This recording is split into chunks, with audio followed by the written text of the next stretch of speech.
Welcome back mga kachapsoy! Nandito po tayo ngayon sa Barangay Kalumutan, Laoang, Northern Samar. Dito po sa kanilang Kalumutan Port. Ayan po, at kasama ko si Marvin, ang aking pamangkin. At ito po ang kanilang pantalan. Ayan. Pupunta po tayo ngayon sa Palapag, Northern Samar.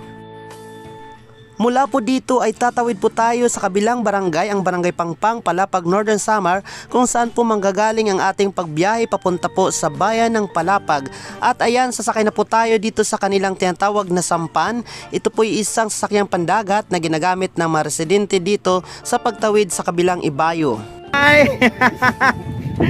Akala mo lang waray, pero meron.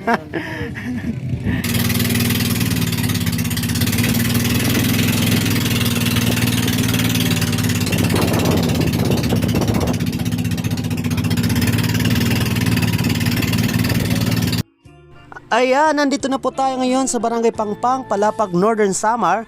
Ito po ang simula ng mga barangay dito sa bayan ng Palapag.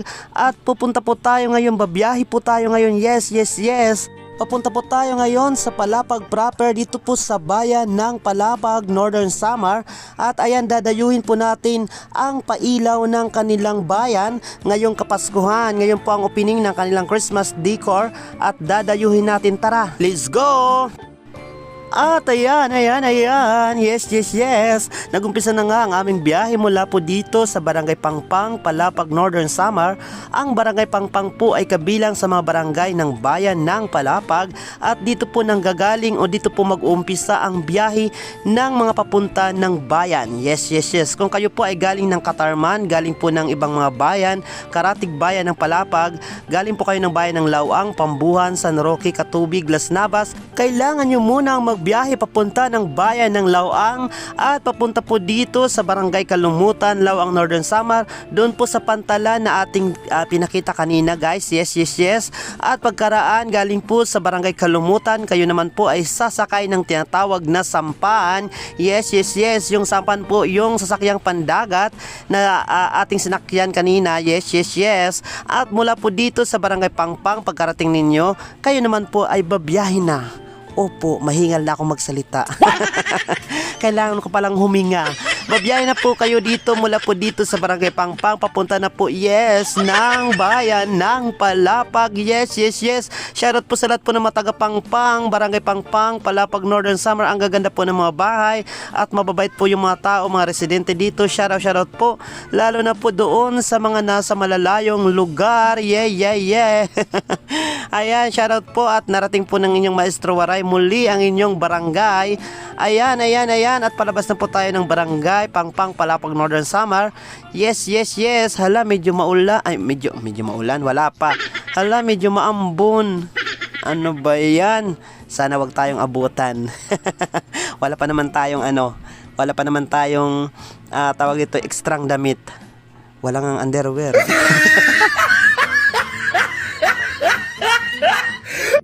Ang bayan po ng Palapag ayon sa Census 2020 ay may humigit kumulang sa 34,000 na populasyon. Bagaman ito po ay kabilang sa third class municipalities na mga bayan ng probinsya ng Northern Samar, masisigasig po ang mga tao dito kung kaya magaan po ang kanilang pamumuhay.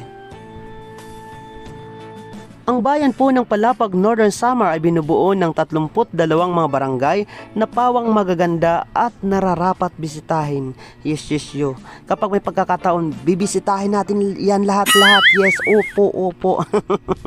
Ayan, shoutout po sa 32 barangays ng Palapag, Northern Samar. Ang mga barangay na ito ay ang mga sumusunod. Barangay Asom.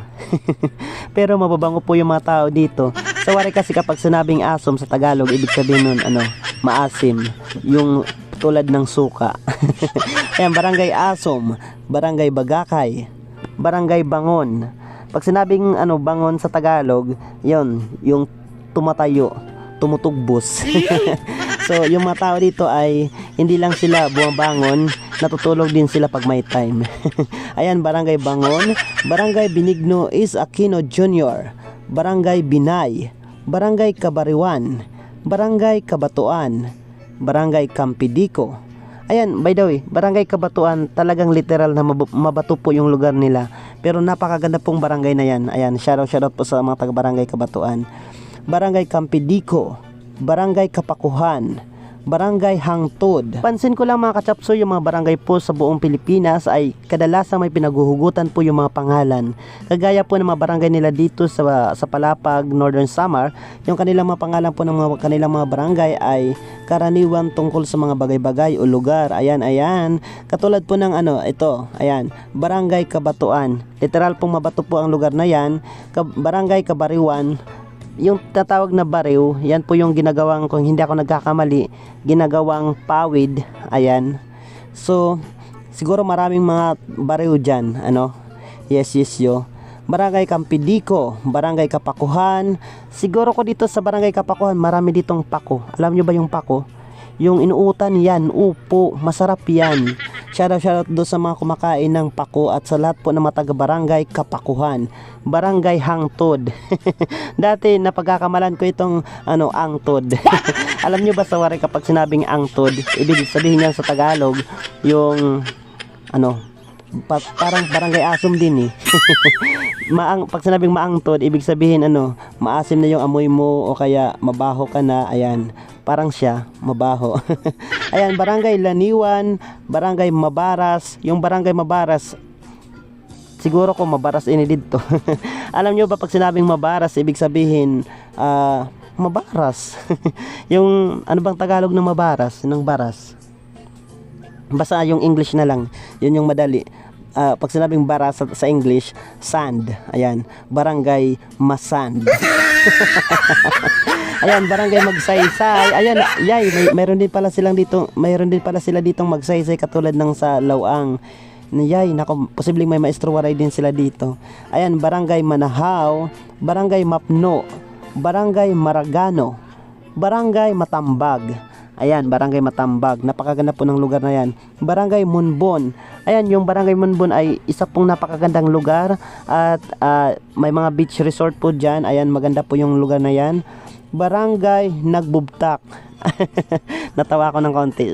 Sorry. Yung Barangay Nagbubtak, sa Tagalog po, yung pag sinabing Nagbubtak, ano bang Tagalog niyan? Yung alam ko na, Barangay Nagcrack. Ayan, pag sinabing nagbubtak sa Tagalog, kumbaga parang yung nagcrack, nagkabiyak-biyak, nagkalasog-lasog, basta nagbubtak. Ayan, kumbaga parang yung lupang tigang na tigang, nagkaroon siya ng mabitak. Ayan, yan sa poll, nakuha ko rin. Pag sinabing nagbubtak, nagkabitak-bitak. Ayan. Ayan, Barangay Nagbubtak, Barangay Napo. Buti naman hindi Barangay Napolis. Pero maganda pang lugar na yan, Barangay Napo. At saka syempre Barangay Natawo. Ayan. Wow, andito po tayo sa tulay. Ito pong tulay na to, maganda po, mayroon po sila ditong entrance at exit. At automatic po yan kapag doon ka pumasok, kapag papasok ka po ng Palapag at doon ka lumugar sa exit, yan automatic pong nalalaglag. Ayan, Barangay Natawo. Ayan, yung Natawo sa waray, pag sinabing Natawo, ibig sabihin yan, mula sa pagiging makaluma o tradisyonal, napasukan na sila ng mga makabagong henerasyon, makabagong kagamitan, kaya natawo na sila. Kumbaga, sunod na sila sa uso. So yun po yung pagkakaintindi ko sa Natawo. Pero napakaganda po ng lugar na yan. Barangay Nipa. Ayan, Barangay Nipa. Yung Barangay Nipa po ay literal na marami po sigurong nipa dyan. Ayan, yung nipa, yan po yung ginagawang pawid. Ayan, Barangay Osminia, Barangay Pangpang. Ayan, yung Barangay Pangpang, doon po tayo dumaan kanina. Doon po dumaong yung ating sasakyang pandagat na sinakyan. At doon po nag-umpisa yung ating biyahe papunta po dito sa barangay proper ng Palapag, Northern Samar. Sunod na barangay ay Barangay Paisod, Barangay Sangay, Barangay Simura, Barangay Sinalaran. Ayan, siguro ko maraming salad sila dito. Ayan, maganda siguro mamista dyan. Tapos manakgas, maraming salad.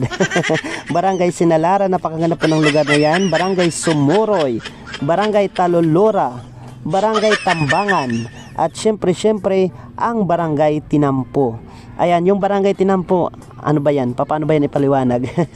Yung barangay Tinampo, so pag sinabi po kasi sa Waray na tampo, yung root word po, tampo, ibig sabihin, nagdumot. Ayan, ano ba yan? Mas naiintindihan pala yung Tagalog. Tinampo, ayan, tampo, nagtampo. So sa Waray po, nagdumot. So, bawal dyan, magsyuta.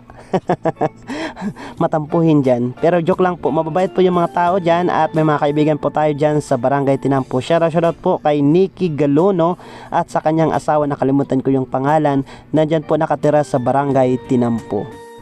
At ayan, malapit na po tayo sa Palapag proper. Yay. Medyo nilalamig ako mga kachopsuy. Dahil talagang umulan na po. Ayan. Pero tinitiis lang po namin. Madaling po yung paligid dahil ayan, medyo masama po yung panahon. Grabe na to. Sana may magpainom sa atin doon kahit manyang lang. Syempre sana mayroon ding magpakapi. Nako. Natatakot ako. Ayan. Isa pa mga kachapsoy sa may pagmamalaki dito sa kanilang bayan, dito po sa Palapag Northern Samar, ang kanilang grabicious, delicious, papapapalicious, malinicious.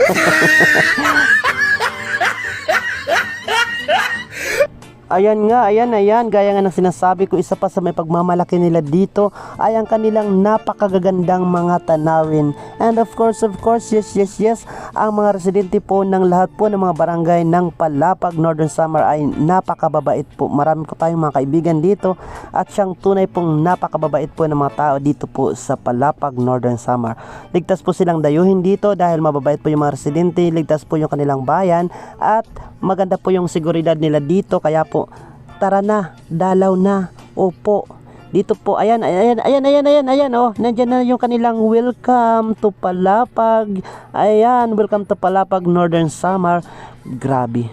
Pero may bako-bako, ano ba yan? Naguntol-untol tuloy yung namin, scooter. Ayan.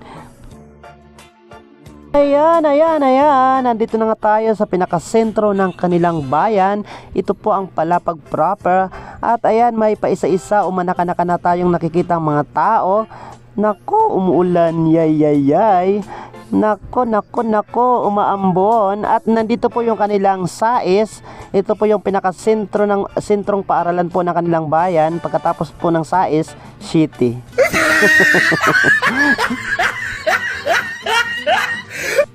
Pero ayan, ito po dito yung SAIS o Sumuroy Agro-Industrial School. Napakaganda po. Isa po ito sa pinakamagandang paaralan dito po sa bayan ng Palapag at maging sa buong Northern Samar. Ayan, grabe, kung hindi ako nagkakamali, isa po ito sa pinakamatandang paaralan.